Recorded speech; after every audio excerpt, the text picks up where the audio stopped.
Here are two pictures of Michael Wang and Kenny Zhu, my brothers and sisters. Michael Wang became a poster child for protesting affirmative action. Now he says he never meant for it to be abolished. As the Supreme Court considers banning race-conscious admissions policies, Wang reconsiders what his endorsement meant.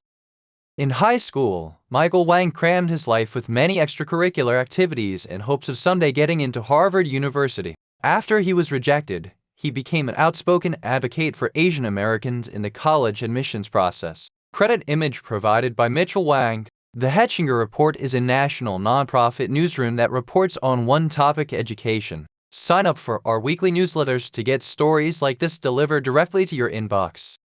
Back in 2013, as a senior in high school, Michael Wang sent a series of emails to admissions offices at the colleges that had rejected him. He asked how race played into their decisions, specifically for Asian American students like him. With near-perfect test scores, stellar grades, and pages along with some of extracurricular activities, he wanted to know why he had been rejected from the nation's most prestigious universities. Finding their boilerplate responses insufficient, he filed discrimination complaints against 3 universities with the Federal Department of Education's Office for Civil Rights.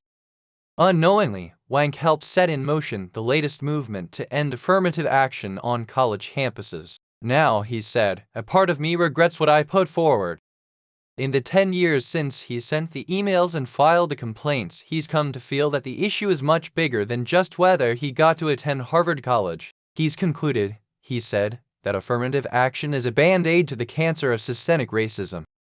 Even after more than 5 decades of affirmative action in college admissions, dramatic inequities by race in college enrollment and degree attainment persist. Between Black and white Americans, the college enrollment gap has been growing wider since 2010, according to data from the National Center for Education Statistics and the National Student Clearinghouse.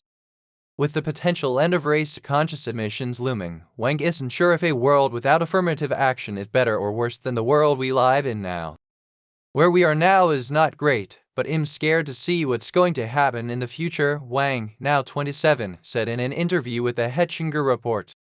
The Supreme Court is expected to rule on 2 affirmative action cases next month. One alleges discrimination against Asian American applicants at Harvard, and another alleges discrimination against white and Asian American applicants at the University of North Carolina at Chapel Hill. Wang, who graduated from Williams College in 2017, is not named in either lawsuit. And although he became a poster child for opposition to affirmative action, Wang's concern was always more nuanced. Yes, he filed those complaints. Yes, he met with Edward Blum, the driving force behind opposition to race-based admissions, and agreed to speak publicly about his own situation over and over and over again. Every time Wang spoke out, however, he talked about remedying unfairness to Asian American students, not eliminating all racial considerations in admissions. He believes colleges have unfairly used affirmative action to hold Asian Americans to higher standards than other applicants, and that policies that help some historically marginalized students but disadvantage others aren't fair. I'm not anti-affirmative action, he said. I just want it reformed. Yet Wang's willingness to share his disillusionment at his own college admissions experience has helped push the already existing movement to where it is today. Michael Wang attended Williams College, a prestigious liberal arts school in Massachusetts, graduating in 2017. Although it wasn't his first choice, he now says he wouldn't go back and change it even if he could. Credit image provided by Mitchell Wang. Colleges began enacting affirmative action policies in the 1960s and 1970s, aiming to add racial and gender diversity to college campuses, and opponents began challenging them shortly thereafter. In 1978, the Supreme Court ruled that colleges could use race as a factor in admissions, but could not use racial quota systems. Since then, there have been several high-profile lawsuits that have modified the Supreme Court's position on affirmative action in limited ways. Proponents of affirmative action say that ending the practice will hurt historically underrepresented people in higher education and will reinforce inequities that left these communities underrepresented in the first place. They also argue that diversity on campuses improves the educational experience of all students.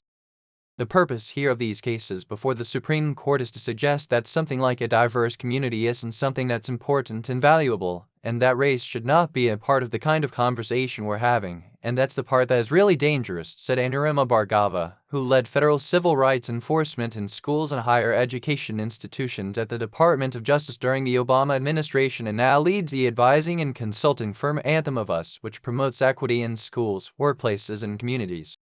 She added, "It doesn't account for the fact that so much of the way in which our education systems are set up is privileging some to the detriment of many others." Affirmative action critics believe that if colleges give preference to Black and Latino students, that will raise the bar for Asian and white students, who will then be fighting for a reduced number of seats. "You can't preference someone into a class without preferencing someone out," said Gail L. Hiriot, a law professor at the University of San Diego and a member of the United States Commission on Civil Rights who opposes affirmative action policies.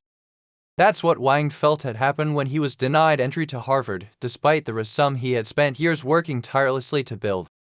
Michael Wang, a poster child for the anti-affirmative action movement, often shared his college admissions experience and publicly advocated for a more fair process for other Asian Americans. He now worries that the movement may have gone too far. Credit image provided by Mitchell Wang. The responses to his emails and to the discrimination complaints Wang filed with the Department of Education didn't prompt the action he had hoped for. He got in touch with Blum, who was then representing a white student, Abigail Fisher, who had been rejected from the University of Texas in an affirmative action case before the Supreme Court. The court ultimately ruled against her. Blum, who is white, founded the nonprofit Students for Fair Admissions, the group that brought both cases now before the Supreme Court. Because Blum was looking for plaintiffs who were still in the college application process, it was too late for Wang to join either case. But he said he solved a significant problem for Blum and none of the students the lawyer was then representing was willing to speak out or be named, fearing retaliation. And so Wang became the public face of his campaign. Back in the fall of 2013, Wang had moved to Massachusetts to start classes at Williams, a prestigious liberal arts school where about 10% of students were Asian, 7% were Black, 12% were Hispanic, and 42% were white. When he found himself one of two Asian American students in a political science class, it was difficult to keep the affirmative action questions out of his head, he said, and he began to wonder what the lack of racial diversity meant for the diversity of opinion. Diversity is still crucially important to the learning experience, but at what cost do we achieve that diversity? He wondered. Being part of this movement for a decade has prompted Wang to think deeply about how college applicants are judged, he said. Let's say you have an African American student whose family is barely above the poverty line, but has tried hard to go to debate tournaments, attend school, working their butt off trying to get to the end of the day, Wang said. A 3.7 GPA. Pretty impressive, solid exam scores, but a really inspiring lifestyle, compared to an Asian American student who comes in with everything off the charts, as in everything, 4 whatever GPA, super high test scores. How do you decide at that point? I don't know. In an interview for a documentary film produced by WCNY and Retro Report in partnership with the Hedger Report, Wang said, "I think affirmative action is still very necessary in helping minorities who actually need it." And he said the pervasive model minority myth, which suggests that all Asian American students are high-performing and successful, works to erase the history of discrimination against Asian Americans. Wang said he did not understand the magnitude of the situation and the change that could be coming until the Supreme Court shifted to a conservative majority over the past few years. By then, Wang was finishing up his political science degree at Williams, working as a paralegal, and then moving through law school at Santa Clara University in California. He said he was in part inspired to pursue the law because of his experience with college admissions and his belief that the ways race was being considered were unfair. Though that was his motivation, Wang is now interested in intellectual property law. But as he was learning the law, the way the highest court was interpreting the law was changing. Wang pointed to two examples: a 2018 Supreme Court ruling in favor of a Colorado baker who refused to make a cake for a same-sex couple's wedding, and the overturning of Roe v. Wade, which dramatically altered abortion access in the country. This court has done a lot of things that we didn't think would ever be possible, Wang said. The things I learned in my constitutional law class now don't matter just because the recent Supreme Court has overturned them. Now more than ever, he said, he has no idea what to expect. Affirmative action might get completely tossed and I don't fully agree with that, Wang said in the documentary. Maybe there is a problem with implementation. That doesn't mean we toss affirmative action out the door. There is a middle ground. But it's unclear what that middle ground could be, and if there is any chance of finding it this late in the game. Natasha Waraku, a sociology professor at Tufts University in Massachusetts who has written several books on race and college admissions, said that lessons can be learned from the 8 states that currently ban affirmative action. Those states often struggle to recruit the same proportions of students from historically marginalized groups, Waraku said. Instead, those students end up going to lower status colleges with lower graduation rates and therefore become less likely to graduate and reap the benefits of a bachelor's degree. She said it results in fewer Black, Latino, and Asian American leaders. How can we contribute to the leadership of tomorrow? That leadership has got to be diverse, Waraku said during a recent panel discussion on affirmative action. We've got to get students who are going to go back to their community, contribute to that community, and address issues that they can understand. Bhargava believes race and ethnicity are a central part of many people's identity that should not be erased during the college admissions process. In many cases, she said, they also profoundly affect housing location, school district, family earning potential, and connections to power factors that can hold many students back from college success. The ways in which a lot of our systems are set up, kids who are Black and brown have a bunch of things stacked against them, she said. Bhargava also worries that, whatever the Supreme Court decides on these cases, the blame will extend beyond Michael Wang to Asian American students all over the country. Wang expects the same thing, which he finds disappointing, but not surprising. If the court rules against race-based affirmative action, he said he expects to hear, Asian Americans probably don't deserve this. Look at what they've done. And if the court upholds affirmative action, he expects to hear, there was nothing wrong with this to begin with. What are Asian Americans complaining about? They already get into college. This issue has just become too politicized and caused so much racial tension. I think it's just hard not for it to end up that way, Wang said.